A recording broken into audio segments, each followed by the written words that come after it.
Hello students, today we are discuss about EMC.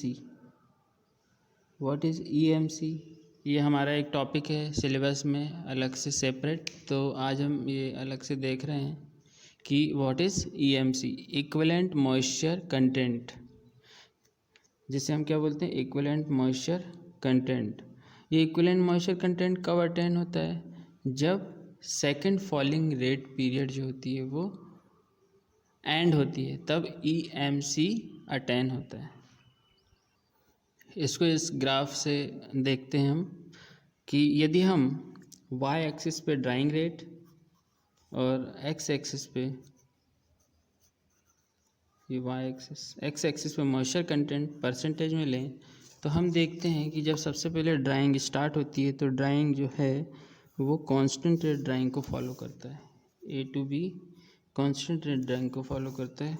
उसके बाद यहाँ पे ये जो है, जो प्रोडक्ट की सरफेस है वो act like a free water surface, जैसे कि हमने पहले देखा था। और ये कांस्टेंट रेट ड्राइंग जो है वो कब तक चलती है? जब तक कि CMC critical moisture content attend ना हो जाए। उसके बाद फर्स्ट फॉलिंग रेट पीरियड आता है। ये फर्स्ट फॉलिंग रेट पीरियड कब तक चलता है? ये जब तक कि ये जो है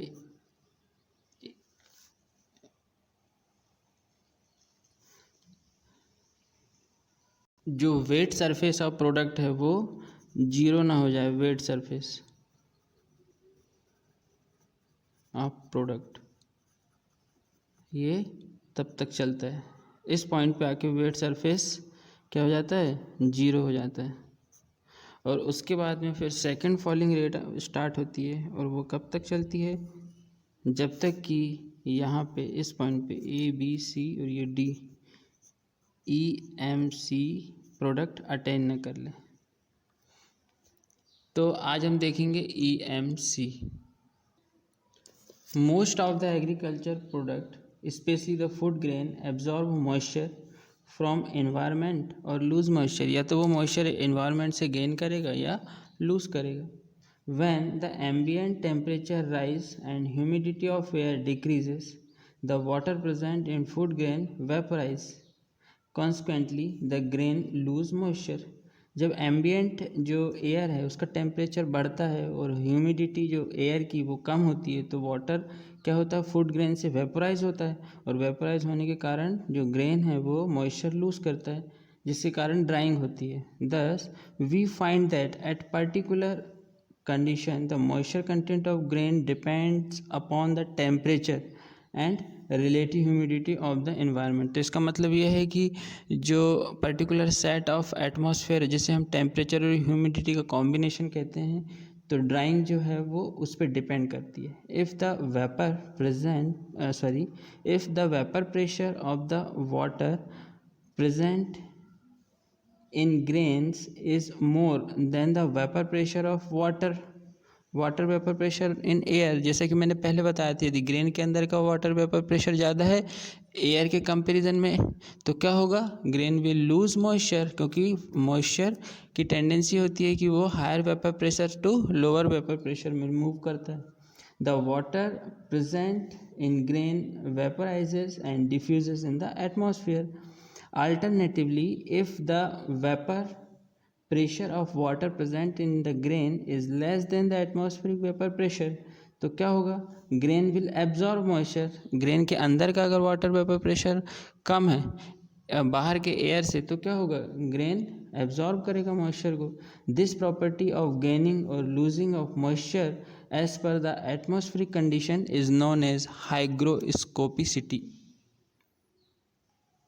Most of the agricultural products, especially the food grains, absorb moisture from environment or lose moisture. When the ambient temperature will rise and humidity of air decreases, the water present in food grains vaporizes. Consequently, the grains loses moisture, which result in drying. Thus, we find that at particular condition of moisture content of grain depend upon the temperature and relative humidity of the environment. If the vapor